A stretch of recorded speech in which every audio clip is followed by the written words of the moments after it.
استغفار کرو، پھر کیا ہوگا کہ وہ آسمان سے موسلادھار بارش نازل کرے گا اور تمہاری مدد کرے گا مالوں سے، بیٹوں سے، اور تمہارے لیے باغات بنا دے گا اور نہریں جاری کر دے گا۔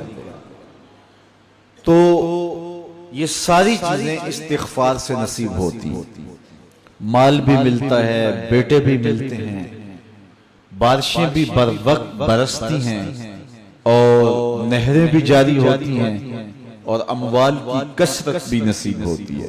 تو کثرت کے ساتھ استغفار پڑھیے، اس کا لازمی نتیجہ یہ ہوگا کہ اللہ تعالیٰ مال کی کثرت فرما دے گا، اور مال وہ دے گا جو کثیر بھی ہوگا، حلال بھی ہوگا، طیب بھی ہوگا، اور پاکیزہ بھی ہوگا، اور فراواں بھی ہوگا، اور مبارک بھی ہوگا۔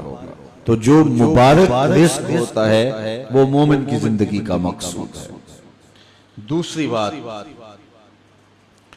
جو کام صبح کے وقت کیے جاتے ہیں ان کاموں میں اللہ نے برکت رکھی ہے۔ کچھ لوگوں کی عادت ہے کہ وہ دیر سے اٹھ کے دیر پہ کاموں پہ جاتے ہیں۔ حضور نے اللہ کی بارگاہ میں دعا کی، اے اللہ میری امت کی صبحوں میں برکتیں ڈال دے۔ تو صبح کے کاموں میں برکت ہے، استغفار پڑھتے رہیں اس میں برکت ہے، اور وہ کتنا خوش نصیب ہے جو صبح کو کام پہ جا رہا ہے اور استغفار بھی پڑھتا جا رہا ہے۔ تو اللہ تعالیٰ اس کے کام میں برکت نازل فرمائے۔